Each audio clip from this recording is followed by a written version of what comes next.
할렐루야. 오늘 우리가 함께 나눌 말씀의 제목은 부활이 있다. 부활이 있다 입니다. 이 말씀을 통하여 하나님의 거룩한 음성 들으시기를 축복합니다. 우리는 오늘 기독교 신앙에서 가장 중요하다고 할 수 있습니다. 그러나 또 어떻게 보면 가장 어렵다고 할 수 있는 한 주제를 가지고 말씀을 나누어 보려고 합니다. 그래서 여러분, 오늘은요 특별히 여러분 설교 잘 들으시는 걸 압니다만은 오늘 특별히 잘 들으시고 더 신경을 쓰셔서 아멘 할 수 있는 그런 준비를 하시고 이 말씀과 함께 하시면 좋겠습니다. 부활에 대해서 우리가 함께 나눠 보려고 합니다. 부활은요, 예수님께서 십자가 죽음 이후에 죄와 사망의 권세를 깨뜨리고 살아나신 사건을 말하는 것입니다. 부활은 예수님의 재림 때의 모든 성도에게 일어날 사건이기도 하다는 사실을 여러분 기억하시길 바랍니다. 그 말은 여러분 어떤 말입니까? 그 말은 어떤 말이냐면요, 바로 나에게도 일어날 사건이라는 사실을 믿으시길 바랍니다. 기억하시길 바랍니다. 소망하시길 바랍니다. 그래서인지 예수님께서는요 더 많은 공을 들여서 제자들을 이해시키기 위해 노력하신 모습을 오늘 우리가 읽었던 본문이 포함되어 있는 요한복음 11장에서 우리가 이걸 읽어낼 수가 있어요. 요한복음 11장을 보면요, 사실은 예수님께서 이렇게 의도적으로 행동하신 사실이 너무 명확하게 이렇게 눈에 들어옵니다. 예수님께서 사랑하신 제자 가정에요 큰 어려움이 닥칩니다. 여러분 이거 잘 보셔야 돼요. 예수님 잘 믿었습니다. 헌신했습니다. 잘 따랐습니다. 그런 이들의 가정에 여러분 이 닥친 환난이 보통 환난이 아니에요. 목숨의 문제가 지금 닥친 겁니다. 마리아는 예수님께 향유를 부어드린 믿음의 여인입니다. 또한 오늘 지금 병들어서 예수님께 급하게 전갈이 갔던 이 사람은요 바로 나사로라고 하는 이 마리아의 오빠입니다. 예수님께서 예수님께 자신이 가진 모든 것을 부어드려 섬겼던 그 믿음의 여인이 지금 우리 오빠가 병들어서 죽게 되었으니까 선생님 빨리 오셔서 저희들을 좀 도와주십시오. 이렇게 전가를 한 것입니다.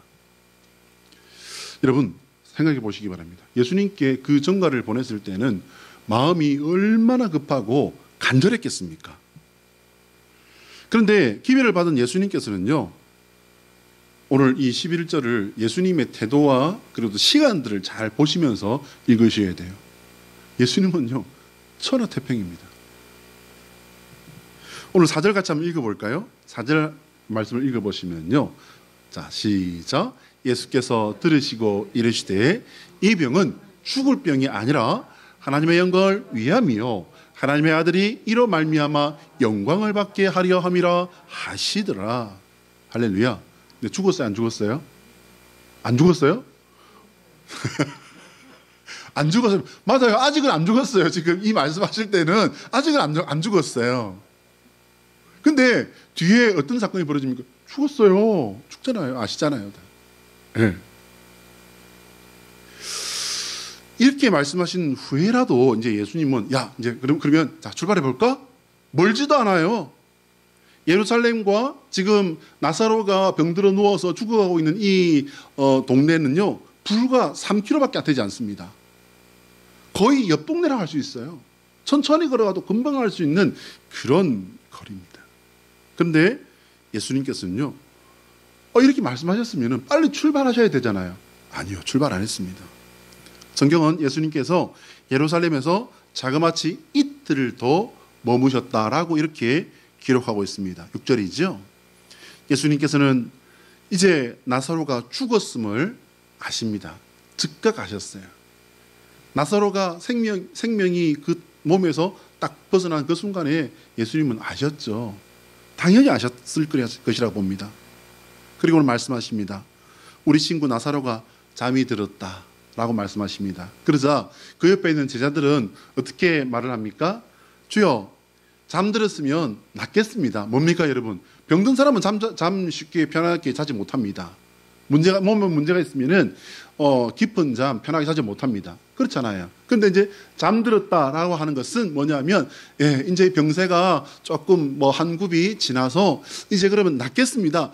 그 말을 결과적으로는 이 제자들이 어떤 말을 한 겁니까? 엉뚱한 소리를 한 거예요. 예수님께서는 잠들었다 하신 말씀 뭐냐면 나사로가 이제 숨졌다, 그 말씀하신 건데, 이어서 예수님께서는 놀라운 말씀을 하십니다. 15절 말씀인데요, PPT 보시면 내가 거기 있지 아니한 것을 너희를 위하여 기뻐하노니 라는 거예요. 누가 죽었습니까 여러분? 모르는 사람 죽었어요? 아니요 여러분, 제자가 죽었습니다. 기뻐하노니 이는 너희로 믿게 하려 함이라. 그러나 그에게로 가자 하시니. 예수님께서는 그렇게 말씀하시고는요, 시간을 더 지체하셨습니다. 17절 말씀에 의하면 예수님께서 베다니에 가신 것은요, 나사로가 죽고 자그마치 4일 뒤에 베다니에 도착을 하신 거예요. 우리나라도 그렇고요, 예수님 당시도 그렇고, 장례는 보통 3일장이 일반적이지 않습니까? 동양 철학 사상에 의하면 장례식에는 음의 기운이 강하기 때문에 3, 5, 7장을 통해서 음의 양을 더한다라고 이렇게 알려져 있습니다. 예수님 당시 유대인들에게는 3일 안에 다시 살아날 수도 있다라고 하는 그런 믿음이 있었기 때문이라고 해요. 사실 그런데 우리나라에도 이게 있어요, 없어요? 우리나라도 3일장을 하는 이유는 뭐냐면 다시 소생할 수 있는 가능성이 있기 때문에, 옛날엔 그랬을지도 몰라요. 옛날에는 관을 이렇게 방에다 두었기 때문에 혹시 소생하는 그런 가능성도 있을 수도 있겠죠. 대신에 그래서 뭘 피웠습니까? 향을 피웠어요. 뭐 때문에? 송장 냄새 때문에. 근데 요즘은 어떻게 해요? 요즘은 냉장고에 넣어놓잖아요. 그러니 살아나다가도 어떻게 합니까? 얼어 죽죠. 예수님께서 이제 그 당시 유대인들의 미신적인 믿음의 시간을 넘겨버립니다. 3일을 넘겨서 4일째 되는 날에 이제 제자들이 죽음을 만난 그 자리에 찾아오십니다. 여러분 생각해 보시기 바랍니다. 완전히 소생의 소망이나 가능성이 끝나버린 자리에 예수님께서 찾아오신 거예요. 왜 이렇게 하셨을까? 여러분 이거 생각하셔야 됩니다. 그러면 지금 이 예수님께 도움을 요청했고 예수님께서 가셔서 도와줬어야 될 이들이 누굽니까 여러분?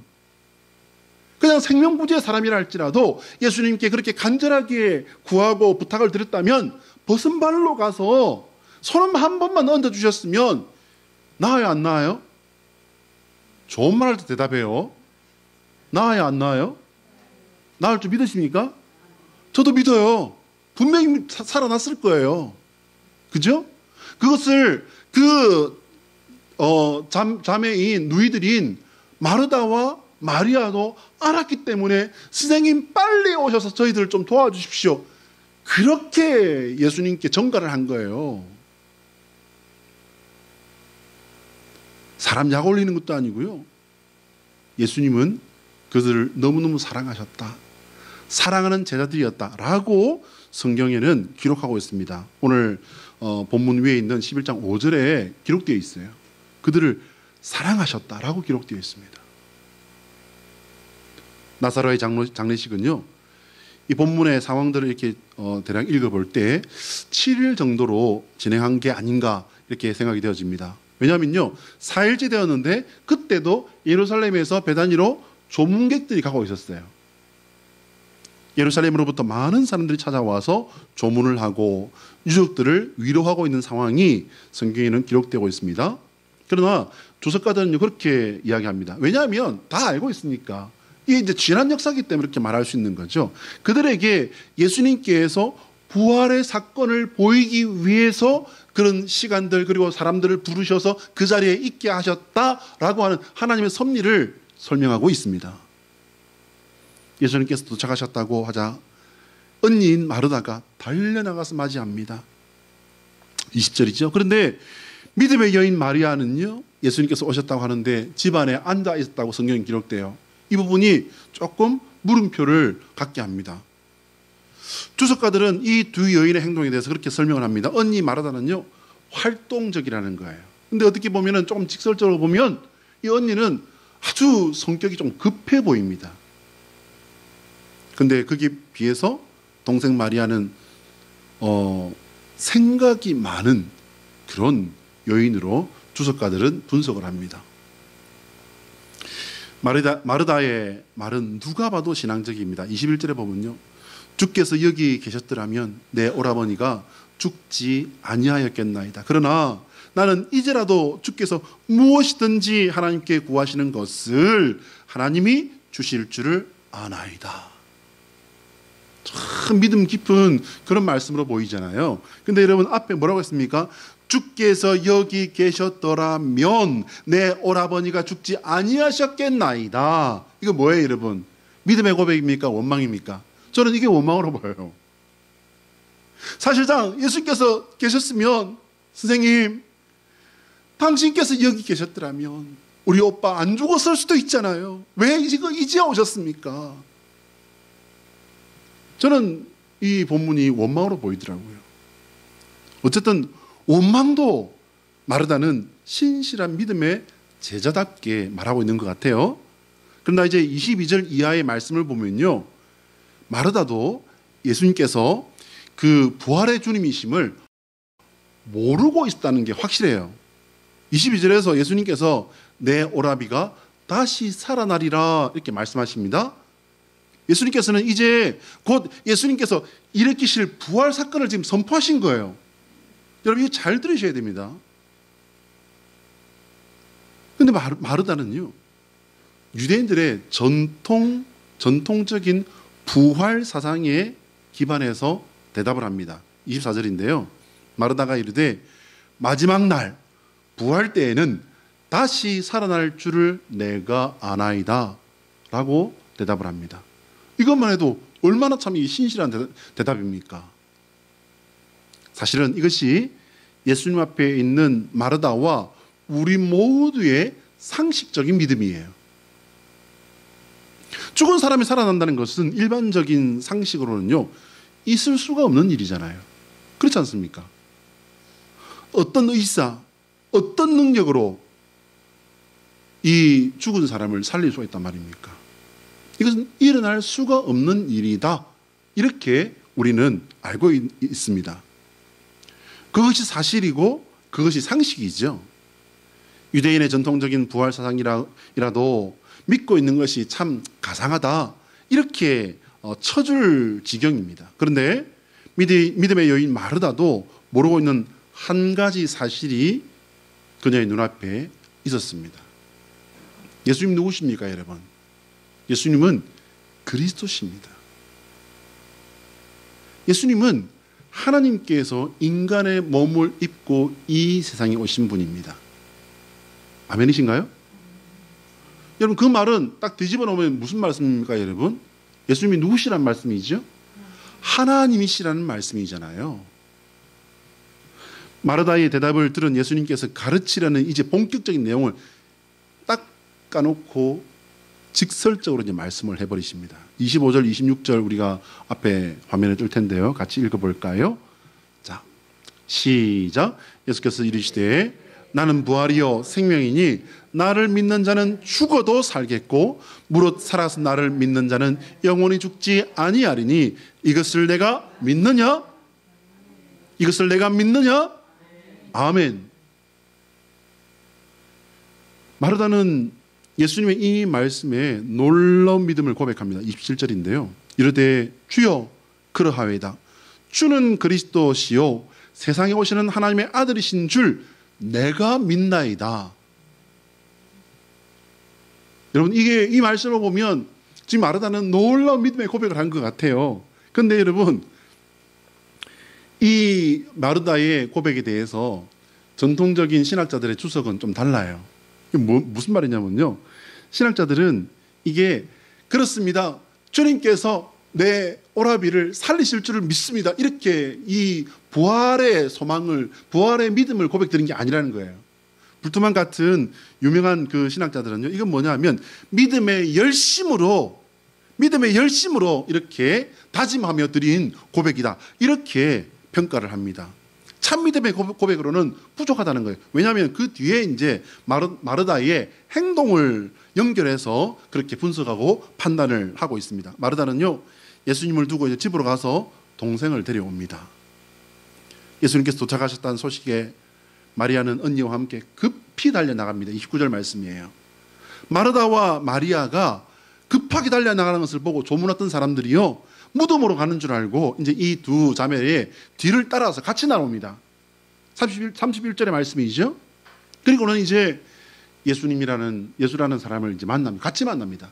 많은 사람들이 마리아와 마르다와 함께 나와서 예수님을 만나게 됩니다. 스승인 예수님을 발견한 마리아는요, 여러분 어떤 마음일까요? 이 마리아도 똑같은 마음입니다. 스승인 예수님의 그 능력을 알기 때문에 부탁을 했는데 지금 이게 도대체 며칠 만에 오신 거예요. 우리의 부탁을 받고 오셨으면은 물 한 잔 잡수고 오셨어도, 그날 당장 오셔가지고서 그냥 손만 얹어 주셨어도 죽어가던 오빠가 살아났을 텐데, 나았을 텐데, 지금쯤은 같이 우리랑 밥 먹고 선생님 만나서 밥을 같이 먹고 있을지, 아니면은 산을 보면서 야, 봄이 왔구나 라고 이야기하고 있을지. 그런데 우리 오빠는 어떻게 됐습니까? 세상을 떠났잖아요. 이미 송장이 되어버렸잖아요. 서러움과 슬픔으로 슬피 울었다라고 성경은 기록하고 있습니다. 그리고 마리아도 언니와 같은 말을 합니다. 32절인데요. 주께서 여기 계셨더라면 내 오라버니가 죽지 아니하였겠나이다. 마르다처럼 마리아도요, 어떤 병도 고치시는 예수님의 능력을 보아서 알고 믿고 있는데 생명의 주관자이신 하나님이심을 제대로 알지 못했기 때문에 믿을 수 없었던 겁니다. 결국 이들에게도 예수님은 누구십니까, 여러분? 랍비였던 거예요. 랍비, 선생님이었던 거예요. 예수님에게 있는 하나님의 신성은 그들은 보지 못했던 겁니다. 주님께서도 사랑하시는 제자들의 이런 생각과 이해의 한계를 아셨습니다.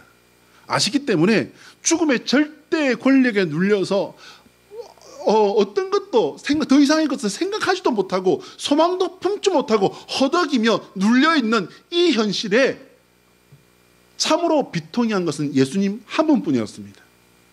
여러분, 이제 이 자리에서 예수님의 감정선을 우리가 봐야 돼요.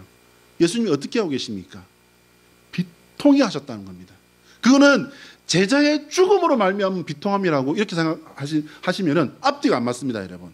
그럼 뭡니까? 예수님의 비통함은요, 전혀 다른 차원이에요.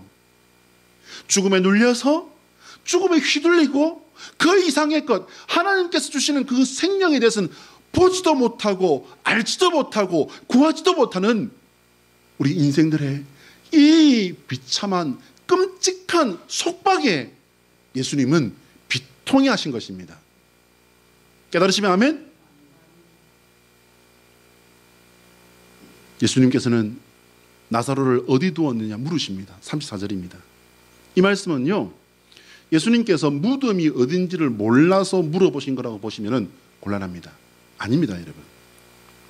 창세기 3장 9절에서 선악을 알게 하는 나무의 열매를 먹고요, 이제 자신들이 벗은 몸인 것을 알았습니다. 아담과 하와가 큰일 난 거예요. 근데 이게 하나님께서는 여호와께서 오시네, 그걸 알고는 이 둘이 숨어버렸어요. 그때 하나님께서 물으십니다. 아담아, 네가 어디 있느냐? 그럼 이거 하나님께서 아담이 그 덤불 뒤에 숨었는지 나무 뒤에 숨었는지 몰라서 물으셨을까요? 아니요, 여러분. 아담아, 이게 웬일이냐? 이게 뭔 일이냐? 내가 지금 어떻게 된 거냐? 아담아, 이거 어떻게 된 거냐? 지금 상황을 물으신 거예요. 상황을 몰라서가 아니라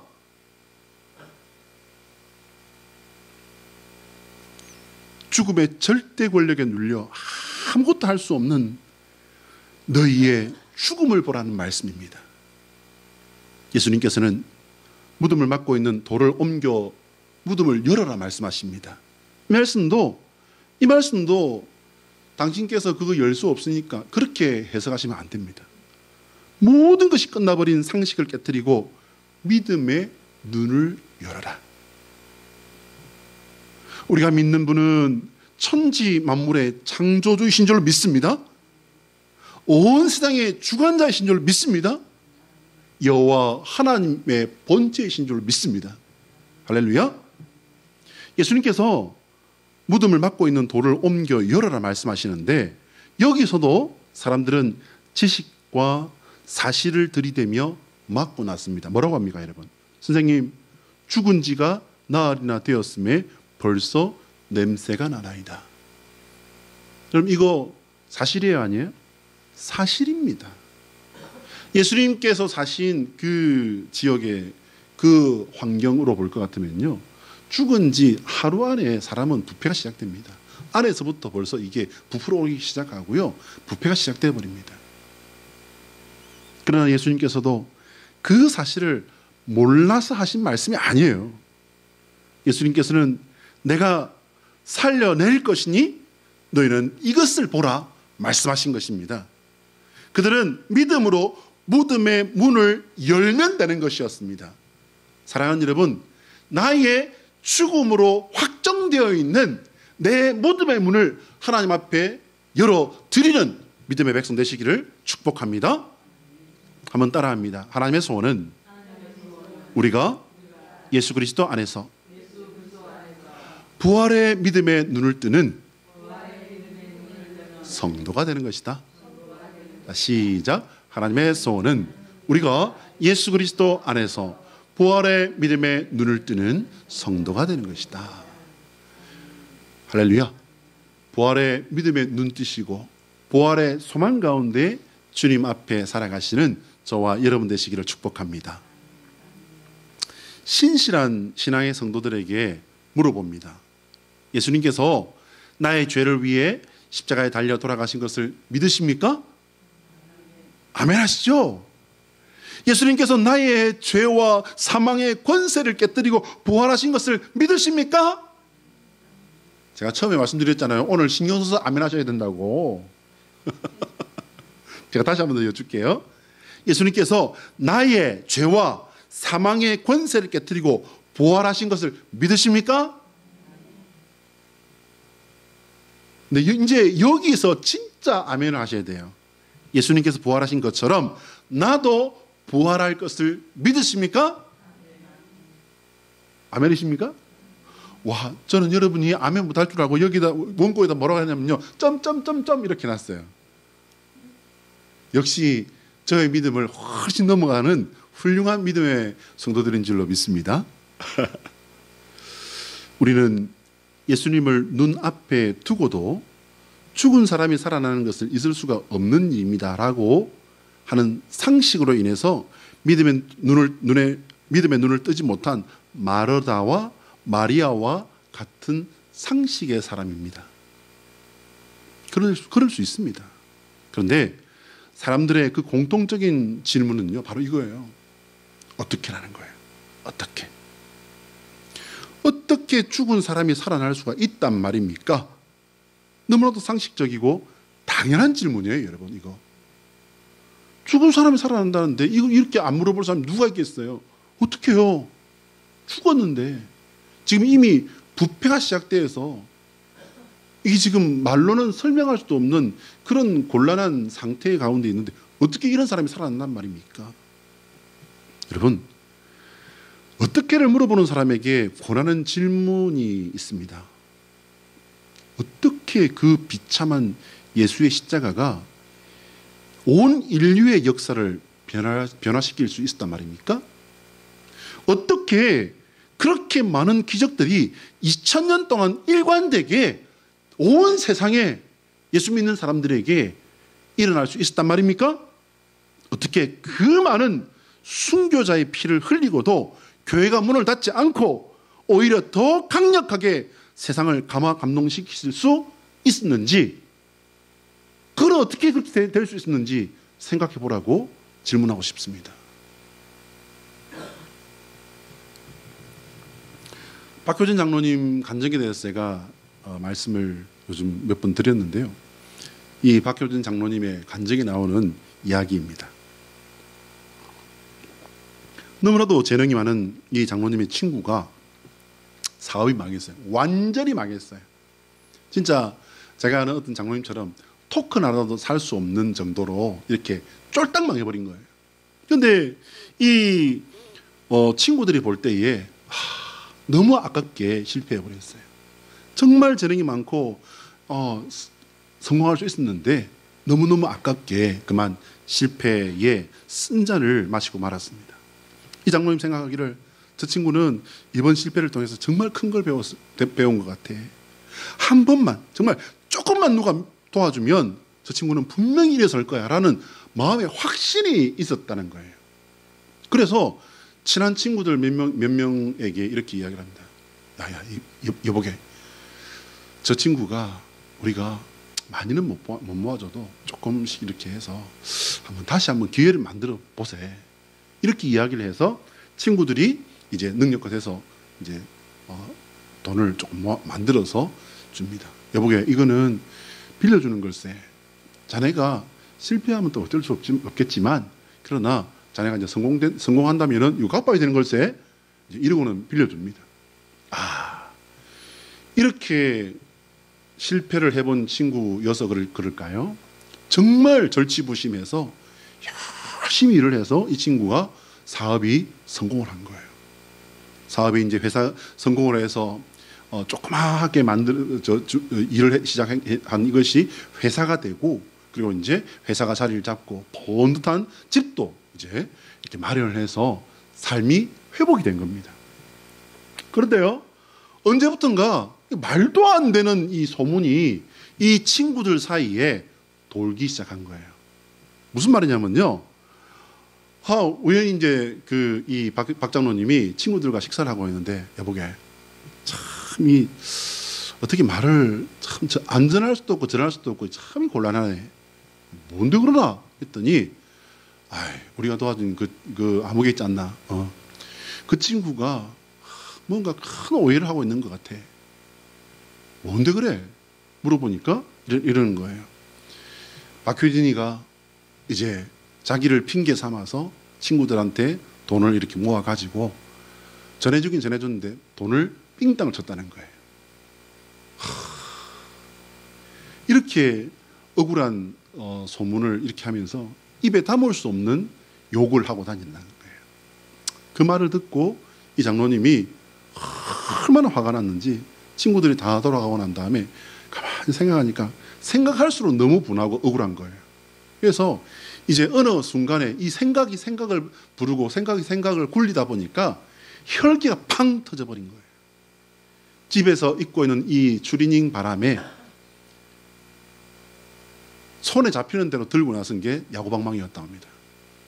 야구방망이를 들고 와서 이놈을 내가 오늘 아작을 내버린다. 이러고는 이제 차에 시동을 딱 걸고는 친구 집을 향해 갑니다. 그날따라 비가 억수같이 왔다고 해요. 그리고 이제 그 친구의 집에 이제 도착했는데 차를 세우고는 조금 걸어 들어가야 되는 그런 위치였다고 합니다. 차를 세워놓고서는 비를 맞으면서 들어갑니다. 야구방망이를 들고서 이놈 자식을 내가 오늘 아작을 내고 지 죽고 나 죽는다. 이제 이러고 들어가는데 다 와가는데 갑자기 발이 안 움직이는 거예요. 발이 안 움직여서 참 이게 왜 이러나 이러는데 보니까는 멀쩡한데 어디 걸린 것도 아니고 발바닥을 마치 아주 강력한, 여러분 순간접착제 여러분 이 붙여보셨습니까? 그런 짓 하지 마시기 바랍니다. 큰일 납니다. 저는 해봤는데 겨우겨우 뗐습니다.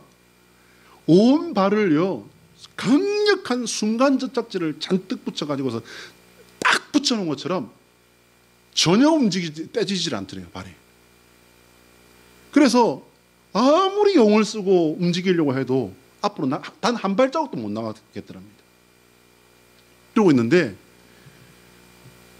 갑자기 이런 생각이 탁 들더래요. 내가 가서 이 야구방망이 가지고서 이 자식을 아작내 본들 뭐 하겠노? 그런 생각이 갑자기 탁 들더래요. 그리고는 그 다음 생각으로 이제 말씀드렸잖아요, 이번. 생각이 생각을 물고 간다고. 그 다음 생각이 딱 들더랍니다. 그래 만약에 지금 오늘 들어가 가지고서 이거 가지고서 니 죽고 나 살자 아니군요. 니 죽고 나 죽자 이렇게 해버리고 나면은 그 다음에는 이제 뉴스에 뭐라고 날까요? 유명 간증 집회 다니는 아무개 장로가 친구를 때려 가지고서 전치 매주가 되고, 여러분 이게 누구에게 덕이 되겠습니까? 누구에게 덕이 되겠습니까? 하나님의 영광을 드러내는 일이겠습니까? 하나님의 영광을 가리는 일이겠습니까?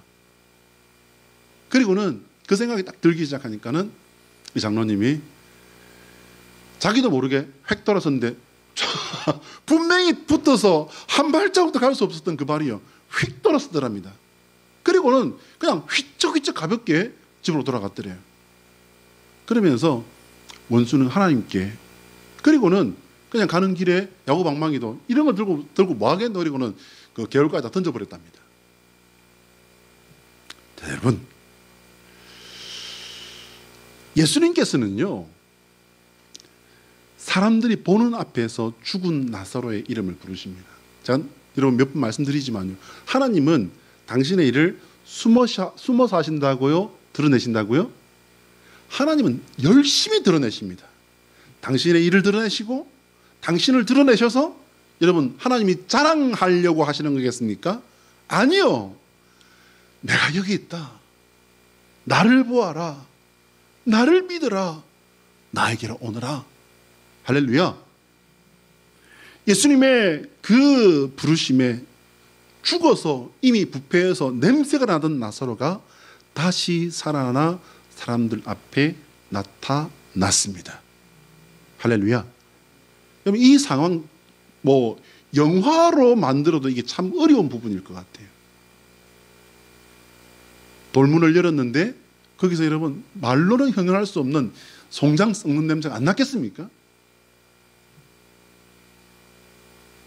그런 상황에서 죽었던 사람이 살아나서 나와버렸으니 얼마나 난리가 났겠습니까?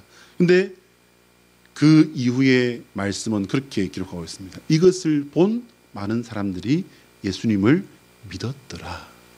할렐루야. 예수님께서 세상의 상식과 죽음의 권세를 깨뜨려버리는 권세를 사람들 앞에 직접 보이신 것입니다. 여러분 기억하십시오. 부활은요 이해의 대상이 아니라 믿음의 대상입니다. 예수님께서는 당신의 부활 사건을 가르치시기 위해 사랑하시는 제자 나사로의 죽음을 이용해 부활을 설명한 것입니다. 자, 그러면 이제 여기서 아까 제가 말씀을 시작하면서 던졌던 질문 한 가지를 드리겠습니다. 신실하게 예수님을 섬겼고 믿었고 따랐습니다. 그 제자들에게 말로 할 수 없는 고통과 황당한 죽음이 덮쳐왔습니다. 여러분 결과적으로 이것이 하나님의 영광을 드러내었습니까? 가렸습니까? 저는 하나님의 영광을 드러내는 도구가 된 줄로 믿습니다. 하나님의 백성에게 닥치는 그 환난과 어려움을 주님을 따라갈 때 하나님께서는 당신의 영광을 드러내는 하나님의 기회로 삼으신다는 사실을 믿으시길 바랍니다. 기도하겠습니다.